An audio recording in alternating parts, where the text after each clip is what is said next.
Christ under scrutiny. Jim is the second member of a three-generation law enforcement family. His father was a cop and detective for nearly 30 years. By the time Jim was in his 30s, he had already been a patrol officer on the SWAT team and a senior detective on the crime impact team. He was a devoted husband and father. He was also an atheist. I rejected supernaturalism thoroughly, denying both the existence of a supernatural God and the possibility of the miraculous, he says. I truly believed everything I observed in the universe could be explained and attributed to natural, physical causes and processes. When a fellow officer invited him to church repeatedly, Jim finally acquiesced and attended church. When the pastor spoke of Jesus as a teacher, Jim listened for the first time. He was intrigued and willing to listen to Jesus as a teacher but not ready to accept him as Savior yet. While reading the Gospels, Jim was struck by the fact that they resembled eyewitness accounts. He decided to investigate this Jesus of the Bible like he investigated all of his cases, by reviewing the evidence. He was trained to use forensic statement analysis, FSA, while conducting interviews with suspects. So, he decided to also use this approach while investigating the Bible. Within a month, and despite my deep skepticism and hesitation, I concluded that Mark's Gospel is the eyewitness account of the Apostle Peter. I was beginning to move from a belief that Jesus was a wise teacher to a belief in what he said about himself, Jim explains. Investigating like a detective.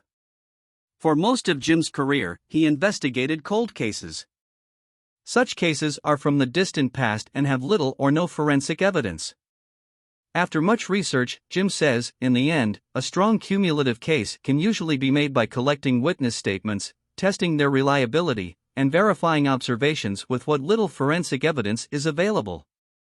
By taking this approach, I arrested and successfully prosecuted several cold case suspects who thought they had gotten away with murder. Similarly, Christianity claims an event from the distant past for which there is little forensic evidence. If Christians learn to approach their beliefs evidentially and take the same forensic approach detectives take when examining an event from the past, the rest will take care of themselves. When Jim began reading the Gospels, he found variations in the eyewitness testimonies.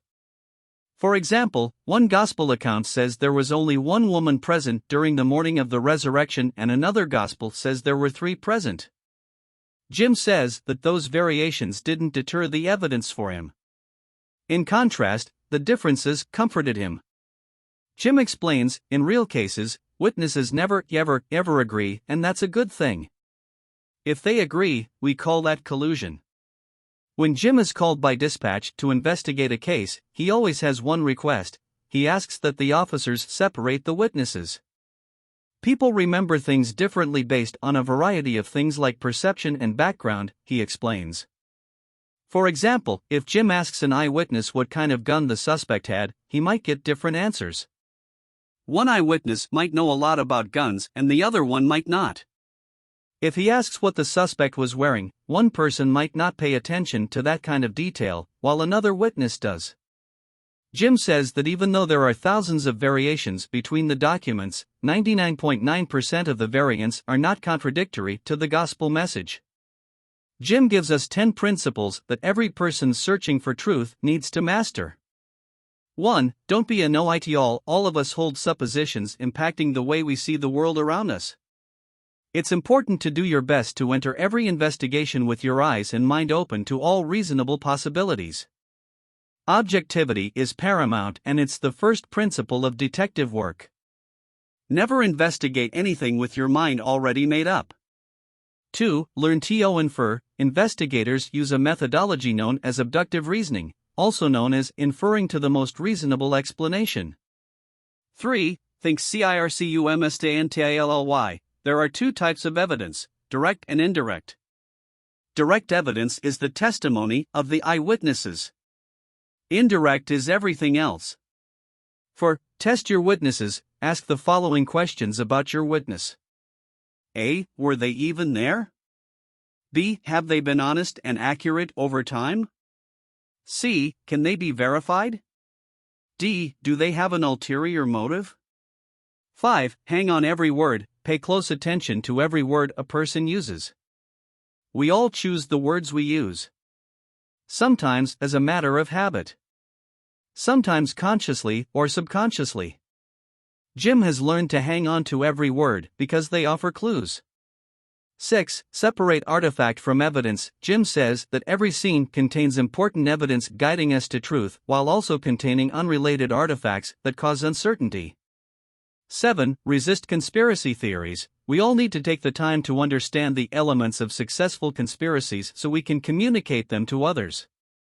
I've come to learn they are very difficult to pull off, Jim explains. 8. Respect the chain of custody. If the evidence isn't carefully handled, it diminishes its validity in court. Jim learned about this as a detective and used it to investigate the reliability of the Gospels. 9. Know when enough is enough. Jim explains that sometimes we don't know the impact some evidence will have on others. Even if we don't think it's important, it might be to someone else. That's why they created what is known as the standard of proof, SOP, which varies depending on the case under consideration. It includes some credible evidence, preponderance of the evidence, clear and convincing evidence, and beyond a reasonable doubt proof. 10. Prepare for an attack. Jim learned when presenting evidence in court, be prepared for a counterattack from defense attorneys. Preparing to defend your case, backed with solid evidence, is vital.